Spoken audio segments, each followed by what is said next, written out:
Assalamualaikum warahmatullahi wabarakatuh. Di sini saya akan mempresentasikan hasil studi kasus saya dengan judul Revitalisasi Pertanian Indonesia melalui Teknologi dalam kasus perusahaan Habibie Garden. Menurut Charlet 2021, sektor pertanian berada dalam periode perubahan cepat yang didorong oleh efek global dari perubahan iklim, arus penduduk, dan migrasi, serta pertumbuhan ekonomi yang tidak merata. Pada tahun 2020, sektor pertanian di Indonesia mengalami penurunan pertumbuhan yang cukup signifikan.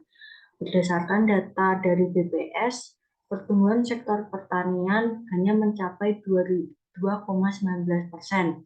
yang tentunya ini lebih rendah dibandingkan dengan tahun-tahun sebelumnya. Habibie Garden merupakan perusahaan startup agritech Indonesia yang memiliki tujuan untuk membangun peradaban melalui pertanian Internet of Things. Perusahaan ini menghadirkan solusi perawatan tanaman berbasis IoT yang menyediakan data up-to-date melalui smartphone. Habibie Garden didirikan pada tahun 2016 oleh Dian Prayogi Susanto, yang pada awal pendiriannya mereka mendapatkan investasi sebesar 8 miliar rupiah. Yang melatar belakangi permasalahan studi kasus ini ada penurunan sektor pertanian. Seperti yang saya jelaskan di awal bahwa tahun 2020 Indonesia mengalami penurunan sebesar 2,19% di sektor pertanian. Penurunan ini disebabkan oleh pandemi COVID-19. Yang dampak pandemi ini mempengaruhi sektor pertanian antara lain berupa keterbatasan mobilitas petani dalam melakukan pertanian, penurunan daya beli masyarakat terhadap produk pertanian menurun, serta kendala dalam distribusi dan pasokan pupuk dan benih yang terganggu akibat pandemi. Selanjutnya ada tenaga manual.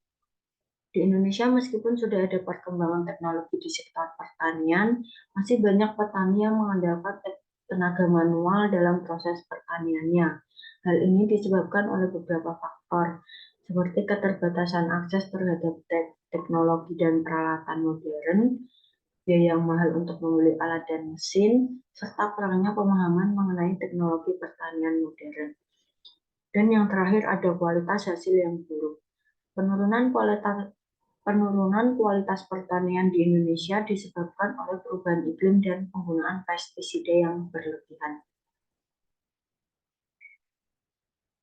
Selanjutnya, apa solusi yang ditawarkan oleh Habibie Garden adalah menggunakan IoT.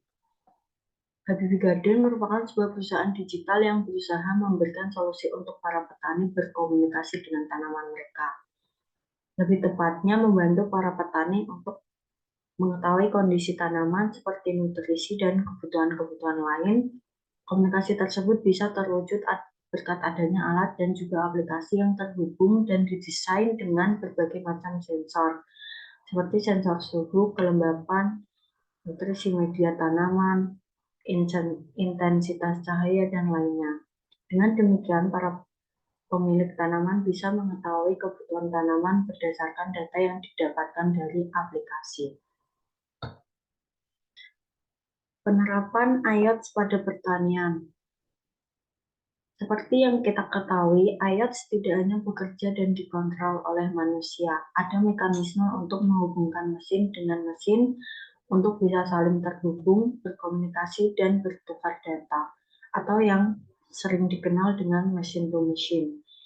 Teknologi ini diterapkan oleh Habibie Garden dengan memasang sensor pada alat yang diletakkan di dekat tanaman dan terhubung dengan aplikasi, sehingga pengguna bisa memantau data-data tanaman.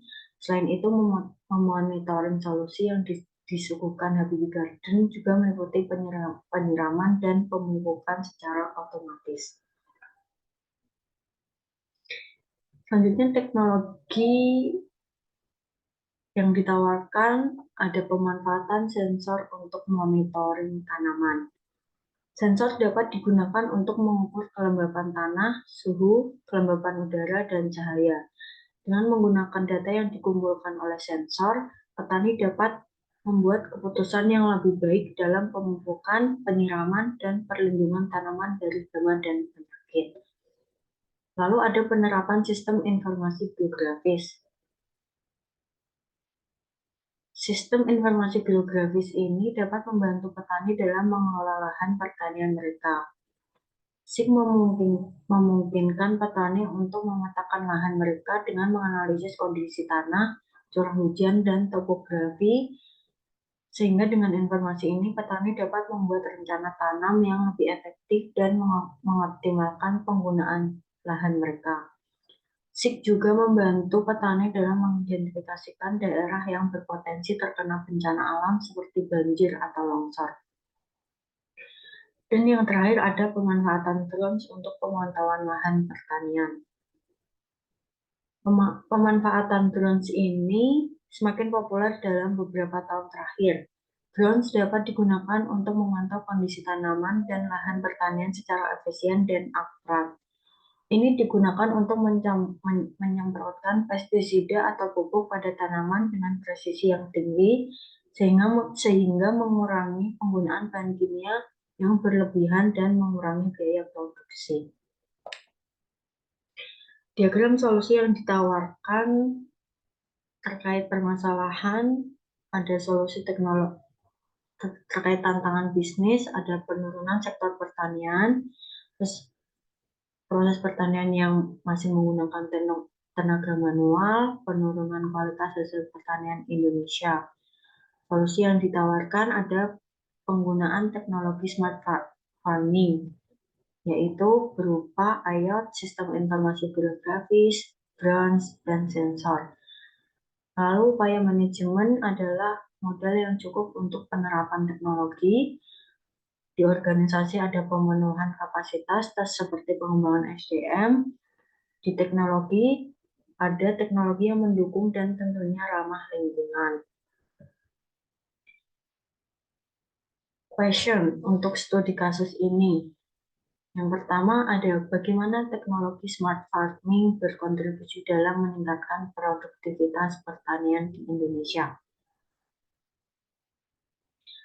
Smart farming digunakan untuk mengoptimalkan penggunaan sumber daya seperti air, energi, dan pupuk, serta memungkinkan para petani untuk mengawasi tanaman mereka secara lebih efisien. Dalam pertanian tradisional, seringkali petani harus menebak-nebak bagaimana cara petani untuk merawat tanaman mereka. Tetapi teknologi smart farming dapat membantu mengatasi masalah ini dengan memberikan data yang akurat dan real-time tentang kondisi tanaman di lingkungannya. Yang kedua adalah bagaimana implementasi teknologi smart farming dalam pertanian di Indonesia dibandingkan dengan negara lain. Implementasi smart farming masih tergolong rendah dibandingkan dengan negara lain. Beberapa negara maju seperti Jepang, Korea Selatan, dan Amerika Serikat sudah lama menerapkan teknologi smart farming dan memperoleh hasil yang baik. Di Indonesia, meskipun ada beberapa inisiatif pemerintah dan swasta yang mempromosikan teknologi smart farming seperti Habibi Garden, namun masih banyak petani yang tidak mengenal atau tidak memiliki akses ke teknologi ini. Diperlukan upaya yang lebih besar untuk memperkenalkan smart farming ke seluruh petani di Indonesia, terutama mereka yang berada di pedesaan dan daerah terpencil. Bagaimana penggunaan teknologi smart farming dapat membantu meningkatkan kualitas produk yang dihasilkan. Penggunaan teknologi smart farming dapat meningkatkan kualitas produk dengan memberikan informasi yang akurat tentang kondisi lingkungan, tumbuh, dan kesehatan tanaman. Teknologi ini dapat membantu petani untuk memilih bibit yang tepat, mengoptimalkan penggunaan pupuk dan pestisida, serta memantau kondisi tanaman secara real time. Dengan penggunaan smart farming ini, petani dapat menghasilkan produk pertanian yang lebih sehat, bebas dari bahan kimia berbahaya, dan lebih tahan lama.